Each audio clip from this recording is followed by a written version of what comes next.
ജന്മനാ കിട്ടിയതാണ് തനിക്ക് പാട്ടെന്ന് എം.ജി. ശ്രീകുമാർ പറയാറുണ്ട്. കുടുംബത്തിൽ എല്ലാവരും പാട്ടുകാരായിരുന്നു.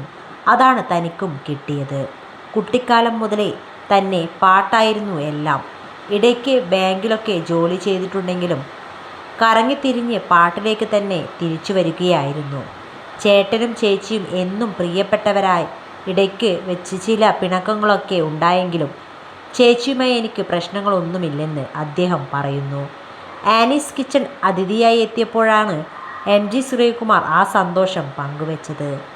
ഓമനക്കുട്ടി എൻ്റെ ചേച്ചിയാണ്, അമ്മയുടെ സ്ഥാനമാണ്.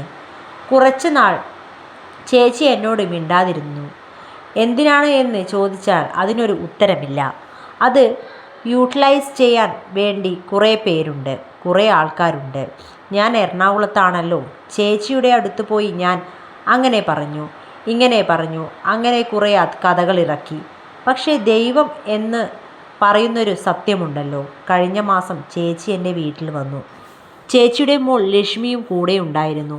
വീട്ടിൽ വന്ന് എന്നെ കെട്ടിപ്പിടിച്ചു പറഞ്ഞു, എടാ എന്തിനാടാ നമ്മൾ 10-15 വർഷം മിണ്ടാതിരുന്നതെന്ന്. അക്കാനെന്നാണ് ഞാൻ വിളിക്കാറുള്ളത്. എടാ എന്തിനാടാ നമ്മൾ 10-15 വർഷം മിണ്ടാതിരുന്നതെന്ന് അക്കാനെന്നാണ് ഞാൻ വിളിക്കുന്നത്. അക്കാനെന്തിനാണ് എന്നോട് മിണ്ടാതിരുന്നതെന്ന് ഞാനും ചോദിച്ചു. ഞങ്ങൾ ഭയങ്കര ഇമോഷണലായിരുന്നു. ഇവളെയും കെട്ടിപ്പിടിച്ച് കരഞ്ഞു. ഇവൾക്കൊരു ഉമ്മയൊക്കെ കൊടുത്തു. സാരിയൊക്കെ വാങ്ങിക്കൊടുത്താണ് പോയത്. സത്യം പറഞ്ഞാൽ ഇതൊന്നും ഞങ്ങൾക്ക് വിശ്വസിക്കാൻ പറ്റുന്നില്ല. സ്നേഹത്തിൻ്റെ അങ്ങേ അറ്റത്ത് നിൽക്കുന്ന ഫാമിലിയാണ്. അതിന് ഇപ്പോൾ ആരൊക്കെ എന്തൊക്കെ പറഞ്ഞാലും ഞങ്ങൾക്ക് 3 പേർക്കും കിട്ടിയ സംഗീതത്തെ നശിപ്പിക്കാനാവില്ല. ഞങ്ങളുടെ കുടുംബത്തിലെ ഇളം തലമുറക്കാരും പാട്ടുകാരാണ്. സംഗീതമല്ലേ ഞങ്ങൾ കൈകാര്യം ചെയ്യുന്നത്. ആര് നോക്കിയാലും തകർക്കാനാവില്ല. Blood is thicker than water. അത് മനസ്സിലാക്കണം, അത്രയുള്ളൂന്ന് അദ്ദേഹം പറഞ്ഞു.